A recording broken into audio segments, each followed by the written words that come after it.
What's up, everyone, and welcome to another episode of NF Twins. Today, we're talking to LoCascio, a founder of a multi-billion-dollar company. We're going to learn from his journey from zero through the dot-com crash, all the way to going to the NASDAQ, going live as a stock exchange, to having more than 3,000 employees, and then just to get kicked out from his own company. And then his journey after the big one.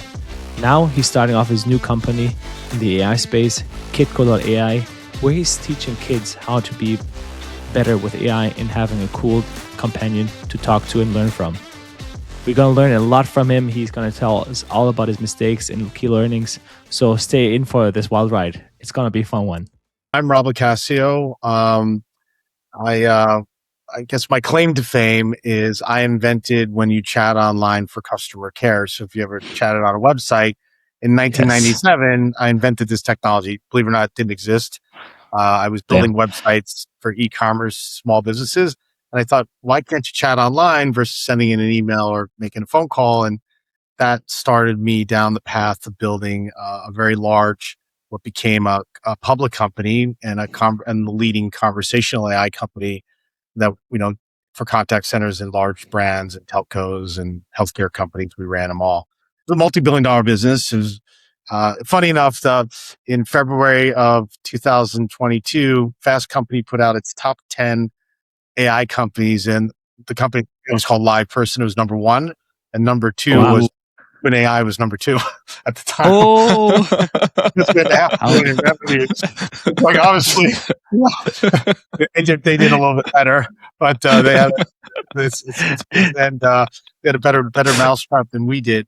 But I ended up leading that company in 2023, and I started two new AI companies. I actually read about this. So you said that you had an activist on the board or something? Yeah. Shareholder. How did that turn out? Like, what are the key learnings from that? Because I've only heard it in other podcasts, Alyssa, but I'm super, super curious. And what are your key learnings with that? Especially how we can avoid this? Because we are founders ourselves. We never got to that stage. But I'm like, just know, it's like, because we're like, okay, we got like a couple round, got a round in, but in general, because I'm assuming there are a lot of people that might be in that position and how to see the signs, because you went through an entire process. So it would be awesome. Yeah, it definitely was. It had a profound change in my life. And it was an existential threat to the business. So an activist shareholder is someone that comes into buys a block of shares and threatens to remove the board and you because they think they can do better. Now, the company was doing pretty good. Obviously we were leading. I was in AI. I got into AI in 2018.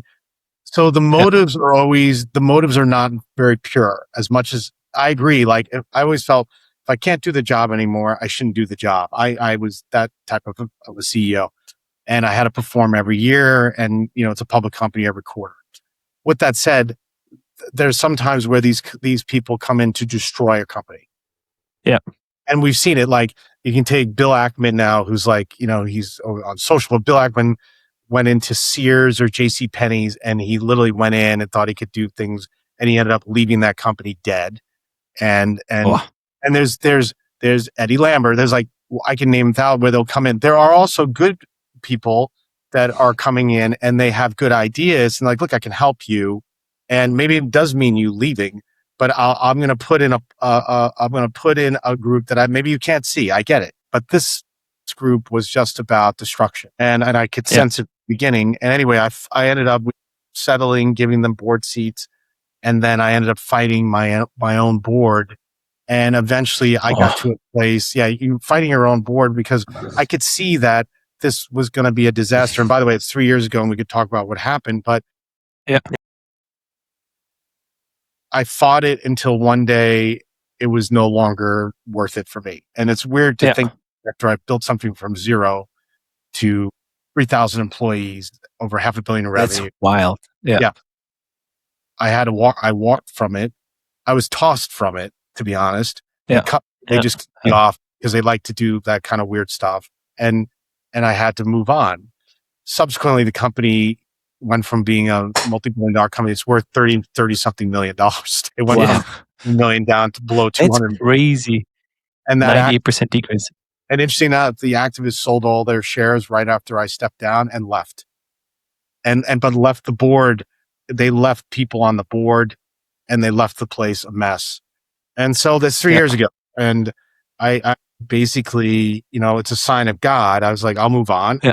And, I'll tell you, if you want to know the lessons learned, I'll tell you the lessons learned. Please, that would be amazing. Because I had a board of directors and some of them were with me for a long time and they were good over time.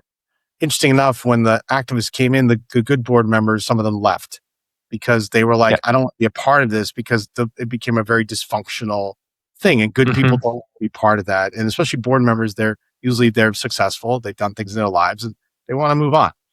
Anyway, the bad ones stay there, even people And so one of the things you got to understand is like, if you got losers around you and if you really be honest with yourself and you look at these people, they're weak. They don't have, I had some people that didn't have jobs for years. They had a job when I brought them on the board, but they didn't work for years, not because they were financially independent, just they weren't jobbable.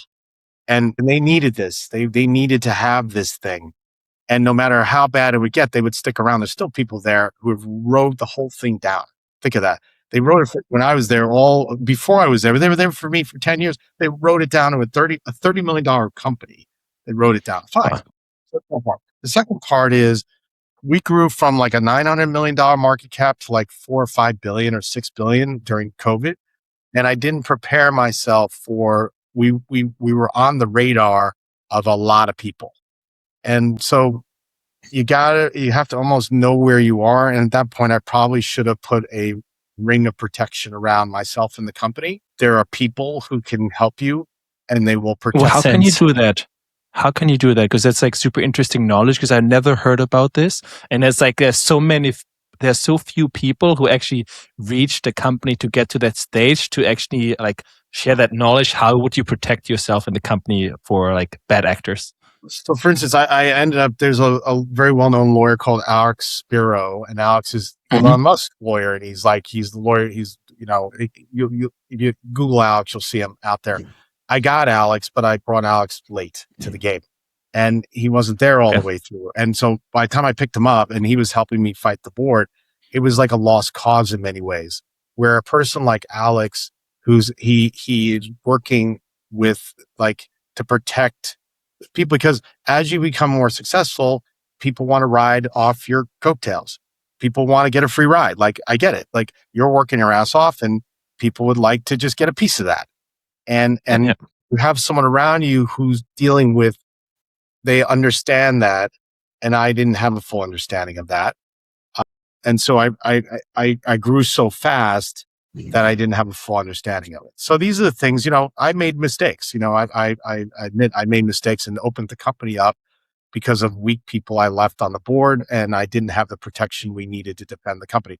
With that said, broader picture about being an entrepreneur is that you've got to kind of I remember my wife, we were on vacation in Italy and I was miserable and I'm fighting the board and I'm talking to lawyers all day, although Alex is a great guy. I was just unhappy. And my wife's like, what are we doing? You've done this for 28 years. I have 3 very young kids. I'm on vacation. I'm not enjoying anything in life. So you realize, maybe there's something out there that I need to just move forward and move on. And that you just suck it up. And it's the Steve Jobs moment. I will say, the way it happened, they cut me off from everything. It was very weird. And I had relationships with customers and employees for many years. And when you do something like that, we had a plan for me to just hire a new CEO, bring them on and transition over one or 2 quarters. Instead, that was our plan. We announced it and then they decided to cut me off because they're just people. And then there's relationships I have and things unwind. And the fact is, we can see what happened 3 years later. They didn't do a really good job. They left companies now within that company, which is funny. It's so. Anyway. Man, you're gonna do the reverse. You're gonna do Steve Jobs as well. You're just gonna make it much bigger the second time. So I'm sure of it. Yeah, I'm not and I own more of my companies now than I did then. I was on small show at the time because it's 28 years. And so, I'm in startups, which I love, and I'm working with my customers and people, and I'm not dealing with boards and all the weird stuff, that you have to deal with sometimes. be in that kind of environment. So yeah. So I have a few questions in general because like you started 20, well, you wrote like you built it for 28 years, like literally from sleeping on a couch to like ringing the bell at the. Did you ring the bell? Actually, is that part of if every like if you go live on the Nasdaqs or as well as the in Israel? yeah. Did So you it ring the was. bell at both? I did. How was Yeah. that experience? Yeah, so I did. I did. It's you press a button in Nasdaq and it's on Times Square, and then you're there. I was 33 years old, so I was Oh, young. sick. I was pretty young. I had a dream since I was 14 years old. I read a book in the library about being a public company, and I thought, wow, this is like the highest form of business. And I was so like from that age, I was just so focused on I'm gonna go public one day, and I did it at 33. So yeah, you don't ring the bells like is ever New York Stock Exchange. You press this button, Yeah. and you're on the big. There's a big like billboard on that lights Mhm. up on Times Square. Then in Israel, And we how were did you feel afterwards? and you don't do much in Israeli stock exchange. There is no like I went for an opening ceremony, but it's not like Okay. like they just tack on to the and because we had 300 people in Israel at one time, I had a real presence in Israel. I spent so much time there that we thought it would be good to have a presence in the market so we could recruit employees and stuff like that. Makes sense. No, but this is like for me very, very fascinating because like as when we started, I mean, our career is like not that long yet, maybe like 8 years, close to 8 years. And we always, as a founder, was like one of the ideas was always, I want to be listed one day. I guess that's like in every generation. They're like we right now 33. Far from being listed. And it's always the dream of like getting to like ring the bell. That's going to be so amazing. But then like when you start building, I mean, you have way more experience. Like what do you prefer? Actually being having a huge company, or do you rather like what you have now in Kidco, a small and agile team with like 20 people where it's like just the best of the best? I mean, here's the thing, like I see it because of the world we live in with AI that with 20 of the right people, I can build a multi-billion dollar business. I'll build a business larger than LivePerson ever with 20 people because I've got a couple things that are different. One, the go to markets, I'm building consumer products. So I've got the Kid product, which is a consumer device for children. And the other one, URAI, is a consumer platform for people to replicate themselves and sell access to themselves like as a professional and to get scale. Anyway, the go to markets are very fluid. You know, like I can use digital marketing. I can do things on Meta. Like I saw the magic of that during the holidays selling Kid. Like it found our audience. I don't know how, but it showed It's up. crazy nowadays. It's crazy. You just put an ad. It's going out, and all of a sudden people are buying. Like people from all around the country. So it's the go to markets are more fluid. The second part is Yeah. the product, creation is so radically different because your engineers that are native, they're younger, are using the tool sets, the AI tool sets to code. And if they do it right, they get like 100x performance on themselves. The third part, Wow. which is I find really more interesting, is everyone that I'm like my peer group in the public market who are larger companies on the public that I'm friends with, they if you remember, like over the last 2 years, they're putting out these like memos to the company. We're all gonna do AI. Everyone has to learn it. We are AI. We need to learn AI. Everyone's going, and I'm like, I'm sitting here going, I would be doing the same dumb thing. Like I didn't take any engineers from my old company because and there's some great engineers there, but a lot of them didn't grow up with the AI tools. So they're not even using them. They're an Oh, enterprise product. really? So you just hire younger ones? Yeah. Yeah. You're hired. I just got a young group, sub 30 engineers, 30 years old engineers. And I don't have to, I got guys that come out and they're out of master's degrees, 2 years out of college. They were in school during the revolution and that's all they Right. knew. So they come in, I had to readjust my mindset of how quickly you can bring to market a product. So with 20 people, you can do a lot more than I could do with 3,000 people. I can tell you that. And so I don't want to Yeah. have a company that's more than like, okay, maybe it's 50 people one day. I want to have a company like with 50 people, you can do, 2 billion in revenues, 5 billion in revenues. I don't know where you can go with it, but I'm building the company so we don't have to have all the heaviness of people and the go to market processes that burden the company and make it slow. What about the other limitations? Because you have a hardware business as well as the other one is only software based. So, but do you think with 20 people you could have the same in both companies, that you can reach $1 billion market cap? Well, or sales even. I'm gonna try. I mean, I don't like think about the hardware. I got a guy from who was at Fitbit who managing the hardware. We've got a great partner in China in Shenzhen who's doing the manufacturing. So I'm not carrying any of that load. That's a partner. Okay, yeah, fair enough. I've Yeah, got my go-to-market team, which are like 3 people over there doing marketing, and then I've got my engineering, which is like 4 engineers, and that's fantastic. yeah. Then over in URAI, I've got my go-to-market team are 4, and I've got in the engineering side right now 8, and I've got an outsourcer, and so and we're going to market, and so I just don't I post COVID. I got pretty. I don't think I'm the only one. The post COVID labor force is horrible, and the mentality of large company post COVID and people working at home is so inefficient. And it's funny. We recruit people. Like I have people we recruit. We all have people. Like I was trying to find a head of marketing, and I remember some guy was applying, and he's 15 minutes away from here, and he was thinking about, do I have to work in the office every day? And I'm like, well, I know what you're doing. You have 2 jobs.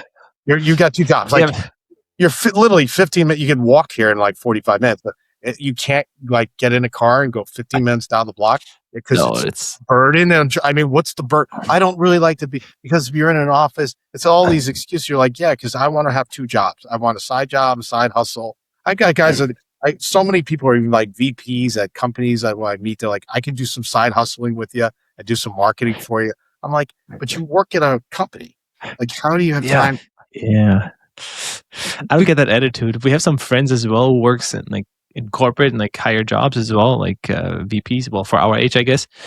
And I don't know, the work morale is just not the same after COVID in general. It's like I wouldn't hire them. I'm like, I'm like, I have different work ethics. We work every day of the week. We do also like right now, because I believe in the concept of, if you want to pick something up, you got to let something go. And if you want to really like progress in something, you have to sacrifice something. And right now, I mean, I'm working with my twins, so I'm living the dream, because I'll be like, I want to work with somebody. Yeah. If I work so much time, I want to work with somebody I really enjoy time with. And also like hire really slow and fire fast. There's also, I think, like a YC model that I really, really appreciate. I think that's also one of the things I heard you say in another podcast, is like that you're only as good as the weakest link in your company or weakest person. And I was so, when I heard it, I was like, it just hit directly the spot, because I was like, yes, that is so accurate. It's like the bottleneck. As a startup, like we have a 2-week rule here, basically, which is like, look, you interview people. Like we spend a lot of time interviewing. I go to even dinners with people before I hire them. Obviously, I'm interviewing everyone because we're a small company, and you still make a mistake. Like they come on board and it's like they're a different person. It happens. And maybe they come on board and they realize this is not it. It happens. But it's really like, I have this like 2-week rule where you got to move them out in 2 weeks. And because it's like they come in and it's like, I remember I did some work at this ashram. I like learned how to meditate in India. Nice. Oh, sick. Where in India? It's in Pondicherry. It's called, it's Sri Aurobindo, and the mother, it's called Oroville. Anyway, they're very interesting because it's like, it's part Western, part Eastern, because the mother of this woman who was half the ashram was from France, and then the Sri Aurobindo was Indian. Anyway, they wrote this like amazing set of books around everything, how to raise your kid, how to do things. And one of them is how to build a business. They were like, and everyone talked about, everyone talked about the mother being like really a successful business person, thinker. So I'm reading this little book, and I remember like what she wrote. The nature of your job as a leader is the flow of energy in a business. That's it. And you just got to make sure it's flowing. And when you put someone in that stops the flow, you can see it, like everything's moving, everyone's happy, and then it's like boom. And then like this person just seems like they're out of sync with the energy flow. And very fast, you see, and then everyone starts talking about them. Oh my God, I gave them work. And it's like within a second, I'm like, yeah, like, and no, you don't want to spend time talking about people. It's not healthy. So like within 2 weeks, you got to get, so if you're in a company and you're like, how's the energy flowing here? And who's not flowing, you got to be really quick to move them out. Because if the energy stops flowing, you're just putting drag on the company. So how do you do that? You literally just like, okay, it didn't work out. So it's like a temp, because okay. And some people take it okay, and some people then try to make a big deal out of it, and like they then we're in California, so then they want to make a whole California law. Yeah. And it's like, it's a work for hire. We want to be fair. I don't want to like, I'm very aware of like, because I ran a public company, of like, we always want to be fair with people. We want a diverse group. We want all of that, but we don't want bad energy. Like, we just don't want because we don't have time to slow down. We don't have time. We have to get to market. We got to make our capital. We're very efficient on how we spend it because you're burning money at the beginning, and we have to get to market. We don't have time. When I was a public company or I'm about 3,000 employees, I had layers of people, like one person. There's obviously a lot of people in the org that could be not flowing. It didn't matter because there's so much flow around them. But in this case, there's no flowing around anybody. Everyone is a node on the network. It's how you think of it. They're a node on the network. They're broken, they're efficient, they're inefficient, but they're a node. Do you think high agency is key for having such small teams? Think what? High agency. So the people with high agency that also have an inner locus of control versus outer. Yeah. You mean people that understand that? You mean they have a high agency? Yeah, exactly. That are also like, hey, nothing is happening to me. Things are happening for me, or I make things happen. Yeah. I think you want the mental state of people in a startup have to be, if you want to say high agency, like the for you versus happening to you is the basic thing that's the flow, and by the way, there are a lot of bad days. Like I try to tell people, I ran a company. I saw a lot over 28 years, a lot of ups and downs, made it through the .com financial crisis, COVID. I saw that.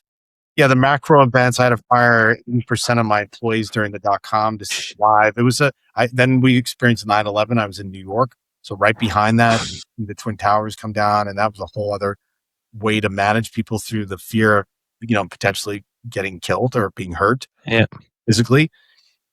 All of that experience, and I come back to a startup, I'm back to like where you guys are.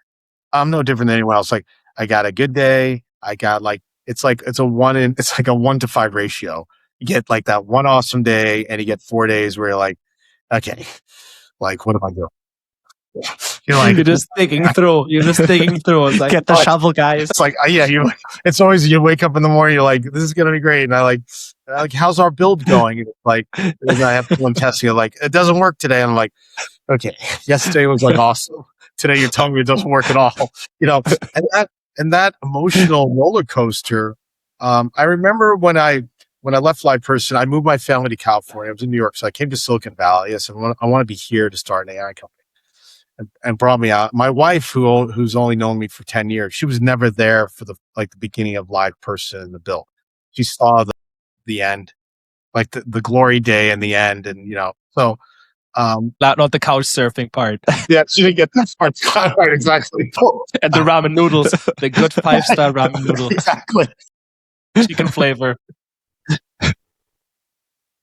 To look at some houses, we're going to rent the house. It's like basically I left LivePerson. I came up with these ideas. I'm like, let's move. I came out with my wife. We looked at some houses. Like over a weekend, we saw like 10 houses. We picked one. It was just like, we got to go. We got to get the kids out. And we go to dinner at this nice restaurant in Palo Alto. I remember we're sitting there. My wife's like, you must be so excited. Like, it's a whole new world. She's like, you must be so excited. This is like, it's a new world. You get to start over and start like you love it. And I remember I go, I don't, and I love my wife dearly. I got so angry. I still am so angry at her. I was like, what the hell are you talking about? It's going to suck. It's like, I remember the couch. I remember I had a girlfriend at the time. I remember, but she didn't. I remember I went public. I had a girlfriend. She was really wonderful. I lived with her. I went public. She was with the daily public offering. She was like, when I went public, she's like, are we getting off the bus? Are you stopping this crazy thing? Then the .com starts to collapse. I remember telling her it's going to get tough, but she was the one who was there during those really rough times. She saw me come home like crying, a panic attack, happy. It was like, the whole craziness of like, it seems like, so I remember walking with her. I said, I knew I was going to have to lay off like a big chunk of people. It was going to get tough. I said, look, it's going to get tough again. I'll never forget her. She turned to me and she goes, I can't do this anymore. And I said, what do you mean? She goes, your life is so abnormal. I don't know how you live like this. And I can't live like this anymore. Like, it's so up and down. And you're emotionally, and I'm living with that. It's not healthy for me. I can't live with that. And I remember thinking, I told her, I was like, I get it. And I was like, I understand. And it really got worse because now we're going to go into survival mode of .com. So I once again, I remember these emotions. And I remember when I was with my wife at dinner, for some reason, they all came out for like a second. And I was like, oh God, if I have to go through this with kids and wife and everything, I'm like, I did it as a single person. I had a girlfriend, but I was kind of alone. It was when you're alone, it's kind of okay because you can suck it up. Yeah, you also don't have anything that relies on you. Nobody exactly. Just gotta pay rent somehow. I mean, but sometime we also, Mark and I shared a room for like almost a year and a half. So it was like startup, bootstrapping. So yeah, it's like going to a supermarket, the credit card was not working. So yes, these you gotta suck it up, but you're working towards your dream. Yeah. So yeah. I remember being at there was a company before LivePerson I had out of college. It was a kiosk company, but I remember I had this woman who ran Warner Brothers, and they advertised on these kiosks. Anyway, I was out to dinner with her, and I had my card, my credit card, my debit card, and it didn't have much money in the account, but I knew I could handle like a $200 dinner, $150 dinner. And it was in San Francisco. I came out here and I took her to a Michelin star fancy restaurant. But the guy, the waiter, and I was really young. I was in my 20s, like 23 or 24. He could smell like didn't know what the hell I was doing in a fancy restaurant. So he ordered Opus One, this bottle of Opus One. At the time, it was a new bottle of wine. And it turned out it was like $150 bottle of wine. I remember I got like $300 and I'm going, I think I don't wash the dishes. I don't think I'm going to make it on the card. I was like, I literally was like, I was like in my mind when the check came, I'm like, I'm looking at this woman. It was Terry Duray. I remember Terry. I'm looking at her and she's looking at me, and obviously I'm going to pay. She's a customer. And I'm looking at her, I'm in my mind going, how am I going to do this? How am I going to be not embarrassed by handing my card? And I don't stop. I literally got up and I was like, I got to go to the bathroom, and I was like, I literally went to the bathroom. I was like, should I run the hell out of here? What am I going to do? I can't ask her because I'm trying, I don't want her to think I got bullshit together, so funny back then. She was really amazing. I got to look her up. She ran Warner Brothers, all the stores. And I bet looked at me going, God, this guy's 23. He's so young, this kid. How does he even run a company? She knows what's going on. She's really nice. Well, anyway, I go to the bathroom. I'm like, okay, I got to get through this somehow. So I literally, and then come out of the bathroom, sneak by her. I go over to where the front is, where they get, and I'm like, look, I got to break this into a couple of cards. The guy said, try $150 on this card. The guy's like, it didn't work. I was like, what? I go, okay, try 120. Look at this. There wasn't apps back then. I didn't have an app to look at my things. I didn't even know what it was really. So okay, put $50 in this card. Because and I remember going, I got through it like 3 or 4 cards. I walked back. And I'm sweaty. Was anything wrong in the bathroom? I said, no, I just took a little time. I go, oh my God. So then I'll fast forward. Imagine a couple of months later, the company's kind of failing, and the credit card company calls me up because they want to get paid. I'm like, massively late. I remember all the credit cards were calling me, and I got all these credit cards out of college. And I remember they called me. The guy's like, "You haven't paid your bill." I said, "Look, I just don't have any money. I'm building a company. I'm not doing anything except building a company." And the guy's like, "Well, you got to pay." I go, "Look, what I do each month is I throw the 5 cards in a hat, and I pick one out, and I pay one. It's like, if you keep bothering me, I can't throw you in the hat anymore, you know?" So I said, "Yeah, I can only pay one card." The guys, and they didn't. I said, "Look, I'm 20. I was 20, like 2 years old." I said, "I'm 22. I'm building a company. I'm so sorry. I'll pay it all back." I did. I said, "Eventually, I'll pay this back, but just give me a break." But I remember the credit card thing. I was like, oh, I was living. My car got towed. I couldn't get it out of the towing thing. All that crap. So, I can understand why you got a little bit angry with your my wife doesn't know all the story. That's why I was like, she's like, "You must be so excited. It's great." heart pumping. I'm too old for this shit. I'm like 50-something years old. I got like, I don't really need this. I just should retire. I just need to retire. But I couldn't. Like the thing is, like, what happened with LivePerson. I'm like, fuck it. I'm not gonna like let these people set the rules of my life. Like you guys, Yeah. I'm gonna go back out and build, and I didn't feel like I had a choice. I was like, you either take control of your life and you have a path, or you let other people who are total Yeah. losers in their lives dictate your future.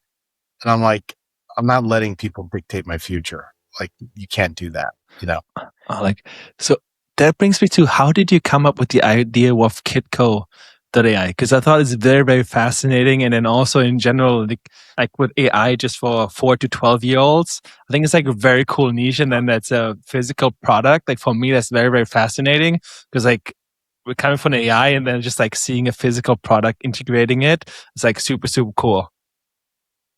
Yeah, I've got these 3 young kids. They're now 10, 7, and 5. One's just turning 5 in a couple of days. But especially my middle kid. Birthday. Thank you. Yeah, we did the birthday thing for Lorenzo. The thing is, like, it's weird. It's so weird. Like this device for me is cool. I like my device. When my kids have it, I think I've lost. Like, really, you think I've lost. I lost the fight. Like, what you see is your kids as addicts. Like, really, they're scrolling. They get angry when you take the phone away. They steal your phone. They do everything that it's like you're living with an addict in your life, and you're giving them the drug. And the reason you're probably like, well, why would you do that? You're not a responsible parent. When I was single and I didn't have kids, I was like, oh, I can't believe you're doing it. Because like kids see you with it, but more importantly, like they need to be occupied. And sometimes you need a break. Sometimes you're at dinner and you're like, just take the phone. And sometimes you're at home, and you're like, okay, fine. And it's like an addiction. Like, you let them have a little taste of it, and then they want more and more until they're stealing your stuff. I remember my middle kid, it was like, after I left LivePerson, it was like 3:00 in the morning, and you hear noise downstairs. And there he is on the iPad. It's 3:00 in the morning. He doesn't know what's going on. He doesn't even know where he is. He doesn't know what he's doing. He's like a drug addict scrolling. And I was like, enough is enough.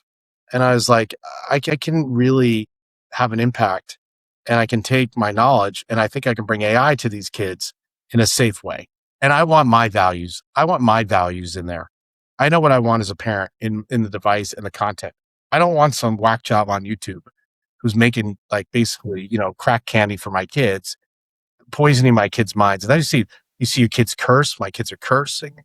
They'll hit each other because they see things on like YouTube or YouTube Kids where they see people beating each other up as characters, and they're playing funny music and they're laughing. But to a child, they absorb that like, oh, hitting someone is funny. And it's not funny. Yeah. Saying the F word, like even my little one said the F word a few times, because the way they put it, the context, it's like they would say, that's effing funny, or that's effing something. And he repeats it because he thinks it's a joke. And it's not a joke. And it has a reflection on our family. So I was like, I want to put something in the world where these kids could, safely engage with technology and make a device something happy for a family, not a threat to a family. to something that they can learn from, something that could be productive, not just consuming. Yeah, exactly. Because at the end of the day, I think you mentioned that also in a different podcast that, or you just mentioned as well, that in YouTube, that these people are forcing basically their values on your kids. And with that, you can actually enforce your own values, or anyone else who's using that device can use to strengthen their values or their family values for the kid. Exactly. And it's interesting. Now that we have customers, there's a Christian community on our platform, a homeschooling community on the platform. And I Really? get it, because it's like, there's also non-denominational, there's other people, but there is this Christian community that is engaged in our platform because they're very dialed into the fact that they don't want their kids exposed. They've defined it around a religion, right? Like they're defining it around religious and the values, which are all good values. It's like respect others. Do unto others you want done to you. Whatever you want to put, they're all religions, remember, these are just their value systems. Now, they're relating it to the world at large that my kids engage with digitally. Most of the time doesn't have those values. You know what I'm saying? It just doesn't have the do good unto others. It has hit somebody in the face. It doesn't have share. Make money, get clicks, get views. And those clicks and views, are the reptile brain. They're connecting to a kid's reptile brain, which is violence and which is, doing things that are selfish and self-centered. I mean, weird stuff like this. It's so weird. And so it's very interesting because, there's such an opportunity there to change the game and provide a family should dial into digital their values, whatever your values are. It doesn't have to be except this is one. I just bring it up because it's a community that I saw. It can be whatever your values are. That's what should be reflected in the media that your children are participating in. And that's what you do today. Like I take my kids to certain films. I expose them to certain things based on what I think is good for them, based on what I think is good and connects to our family. But I'm not going to expose them to everything. Yeah, I don't expose them to everything that's on TV. I don't expose them to everything that's in the movie theater because I don't think it's appropriate for them, Our dad always, James Bond, didn't matter how old we were. I got my kids on James Bond. I also got my kids on The Godfather because okay. My wife's actually Sicilian too. Like, so my kids are like, why does somebody get killed when I'm like, they're just not respectful. So now they know to be really respectful. What is that flower on there? I like the James Bond. I took it with F1. You want to see them like, I like movies where, there's the underdogs and stuff. And so, you like you said, I think you remember these things with your parents. You remember what your parents took you to, and you're like, they were aligned to the values of your family. So I have a question because you talked about that. You saw that they were on your community in that device. How does it actually work? And also for me, it's very interesting because this was the last season was the winter season. Was the first time you brought the product to market, the Kidco. So how did it go? Grab one. You want me to go grab one? Yes, that would be fantastic. I would love to see it, honestly. Yeah. Okay. So this is the kid device. That is. So there's characters here. In the middle, you can create images and stories and music. Is it all on device? No, it is called a private cloud. So it's all secure. Mm-hmm. It's what we call COPPA compliant, which is the highest level. Oh, you got it now? Yeah, we have COPPA compliant. We just got it before the holidays. Nice. So yeah, and you can interesting enough, now that we're live and kids are using it, the number one use case is they love to talk to characters. They just love these little buddies. So hang on, he's talking. An iceberg shaped like a giant fish. Made me think of your love. It really talks like a kid. I like it. I'm on a podcast with Mark and Lucas, these two brothers, and it's like they're twins. And it's really cool, and they're awesome. And what advice would you give them? So you can see that. Wow, Alex, that sounds super cool. Twins are really special. Like two penguins who do everything together. I bet Mark and Lucas to talk with. Want to tell me more about what you're all talking about? Yeah, we're talking about building companies and eating ramen noodles and not having enough money on your credit cards to afford paying for anything. Wow, Alex, it's really interesting. Building companies and talking about ramen noodles sounds like a big adventure. Let's talk about money sometimes, but it's good to share ideas and dreams. And it'll go off for like, But if I I want to say- talk to this. yeah. So if I say, hey, my best friend today was really mean to me and like hit me and everything. I don't feel great today, Pip. So hang on. So it's interesting what'll happen. You'll see. Oh, Alex, I'm really sorry you're feeling this way. That's not nice at all. Remember, you can always talk to a grown-up Talk to you a grown-up. trust about how Okay. you're really brave for sharing. Nice. You're super important and deserve kindness and So hugs. they always will off ramp you like they're just made for kids, the models. So they're going to off ramp Mhm. you into, if you say I'm having issue, they'll off ramp you to your adult, a parent, someone at school. So they're really good at that. Like the open AIs and stuff, they've had real problems with kids talking to these, like even these characters, and they'll say bad things to them, or they'll take them down a very dark path. When you make the models for kids, it is what it is. Like it stays within the framework. So of those models. So it's quite powerful. So you have extreme strong rail guards? Yeah. Extremely strong. Yeah, that's super important because sometimes they suggest really bad things. Yeah, exactly. This actually reminds me, are you into gaming? No, I'm not a big gamer. So Okay. So I know I'm not sure the if you're game. familiar with the brand. Yeah. With the computer brand Razer, or like they have Yeah. peripherals and all that stuff. They actually just released a device or just announced it at CES. It's great. It has Did a you small see that avatar. thing? Yeah, it has the little avatar. Yes, and this That's what- reminded me of yours. Well, that's what I want to do. So this is the interface right now, but we're going to change the interface to like basically an avatar, because the kids, the user experience is we see, and now we see everything they want. They want to play games with the character. They want to make things with the character. It's just like a life of doing things with the character. Ah, That cool. is so I like cool. that. That's super interesting because I saw that. I was like, that would be amazing. The kids would freak out if it was 3D, like a little person, and just like, Yeah. Yeah. Imagine that, like there, and wakes up with you in the morning and does all that stuff.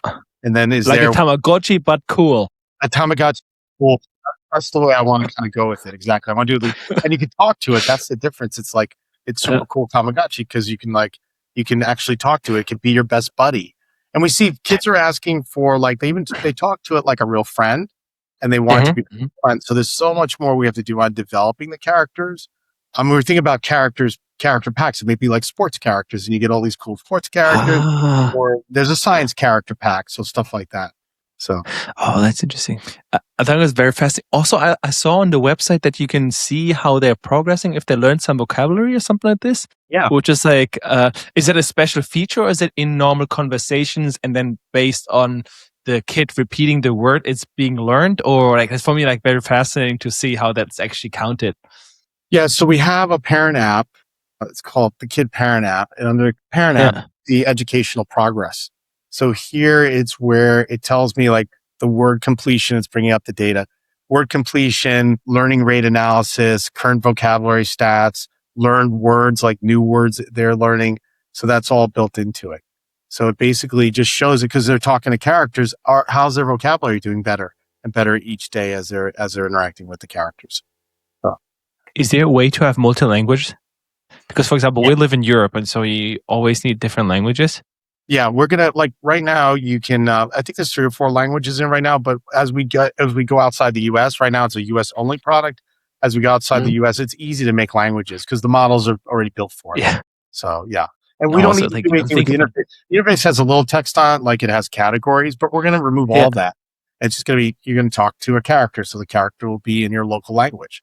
So I love that basically at the beginning, before you have a lot of users to give you feedback, you just have a pretty broader spectrum, and then you see, okay, these are the features that the user actually are using. So, and then you just condense it just on that feature. Like, for example, as you mentioned, the avatar is going to be the main thing because the users are mainly using it. So you're like going deep on that part. I think it's very, very fascinating. Also have a question regarding your go-to-market strategy.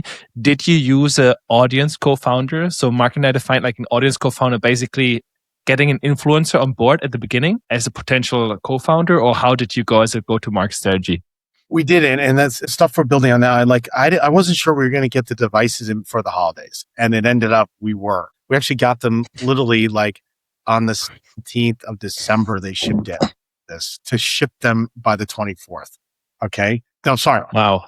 We got them in at the 12th to get them by the 17th, to get them by 12th. So it was really a tight time frame. When we realized in late October we could make it, we just started doing online marketing. It wasn't enough time to build that relationship. So we just went on and into Meta and basically put in our ads. And the ads were really focused on, an AI device that's safe. We also had the Cool Grandma campaign, which did really well, like Cool Grandma buying gift for the holiday.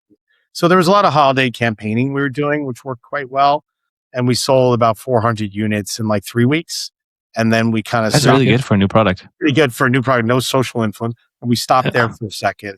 And then we wanted to just service those customers. We've been learning from them. And now we'll go back out with all the new stuff shortly once we get the interface done with the characters. So.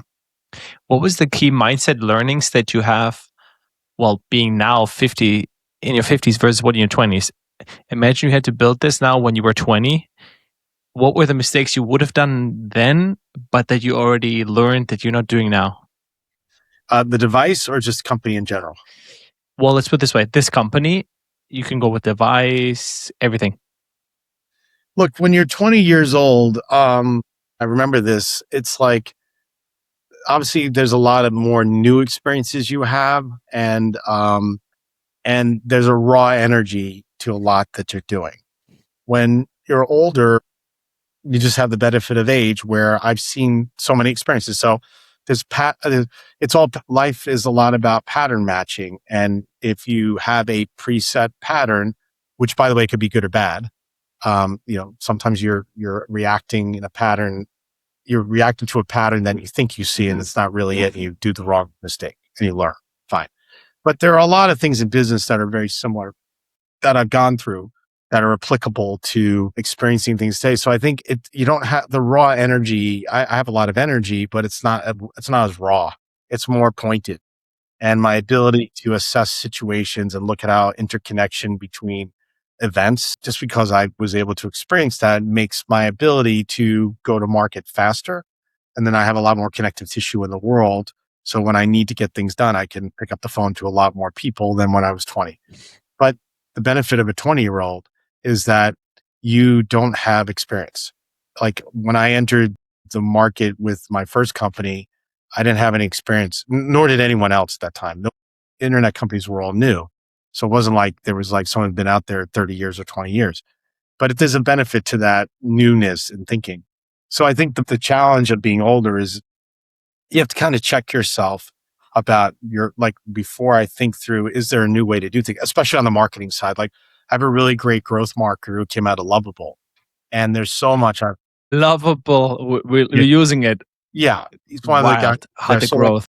I mean, this thing's like 180 million, whatever they've done in 12 months. And like what I've learned about like digital marketing and how the machine works and how you work. And like, I'm just so fascinated. Like I spent weeks learning about something I never knew anything about, because a LivePerson, we were B2B marketing. And it was very like SDRs, humans doing calls and I'm learning a lot about like how there are like hundreds of millions. I don't know if it's 200 million people or 20. He told me, but there are, call it 200 million nodes of people who are influencers or creators globally on the network, and they need content every day, and it doesn't matter what it is. They just need it, and because they got to keep their content. I was just speaking at the 1 billion. But I was there, and I was talking, and it's like for those people, all day they're on you're on a treadmill, you're just on a treadmill to create content. So they need to pump content out.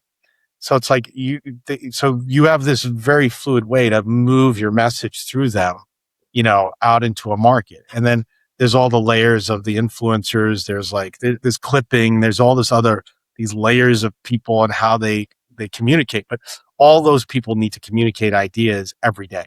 So that's a huge opportunity where when I started LivePerson, it was like you had traditional media. That's who's communicating the message. Radio. TV. There was no internet. It was like the start of the internet. So it wasn't like there was even newsletters going out. So it was really contained, where now it's like, think about it, that is so amazing. Like if you can move, so you think about what Lovable's done in a very short period of time, just move the message out and go to 180 million or 200 million, whatever they're doing a little over 12 months. That's magic. That's Yeah. like, I've had to learn, like, what the hell is that? Like, how does that work? What's the mechanics of it? How do I play into that? What's the content I need to create? You know, it's one of the reasons I love to do these podcasts, because like, this is going to be honest, not to be selfish, but I'm going to cut this up and put it out there. And, you know, Hell and yeah, we hope so. like, yeah, Hope I'm going to so. go put it out on the endpoint and come with the twins. Could you break it down in 1 minute what you just said in terms of how the marketing machine works and the different levels that you have? People that need to have the content machine, then you have the clippers, how to reach them. What you've learned so far about it, right? Exactly. Because that's the thing is, I know you have your professional guy who was on it, but what you were able to absorb from him like a sponge, you know? Yeah. So let's look at the endpoint layers.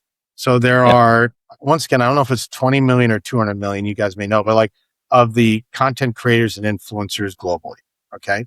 And above that, there's 3 million podcasters. Okay.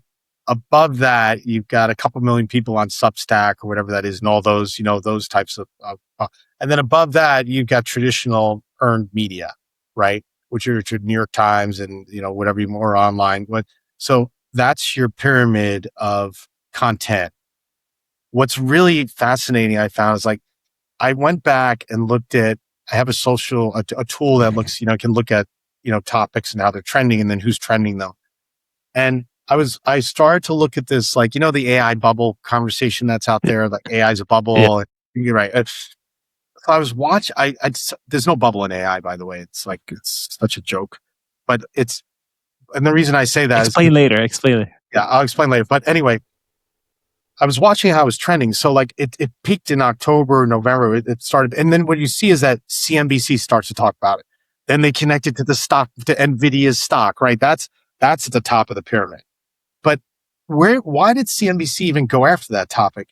So they didn't report it first. They're back down on the 20 million, whatever that is, the bottom of the chain. And I don't know where it came from, but people decided we could get this going. Like, this is a good topic. It's threatening, you know, like, it's a bubble. And you see all the people, then you start to see, like, there are nameless, you know, there are these nameless, faceless YouTube channels that have millions of views on their videos. And so, like, and you see them in the mix, but they're making this happen. They're all ganging up on, because what are they looking for? They're looking for what else? They're also looking for the flow. Where's the flow going? And how do I just create something quickly, get in the flow so people will, you know, view my stuff? And so you just see this trend happening. Then podcast people are starting to talk about it. You know, you see it on podcast. Then you see it eventually get up to traditional media, and they're writing, it's a bubble. And then, but it's fake. It's all fake. If you think about it, the machine needs a trend. And most trends, what I'm seeing, they look like they're like 30-day, they're like these 30-day loops. You can't, like, that AI bubble, it keeps trying to get a little bit of magic. It had its October, November moment, and then it just died. Like, NVIDIA hit their numbers or whatever the mark is, and then it went, so I'm saying, like, think of that. Every week, every month, there's a new thing this group of people are going to try to get going.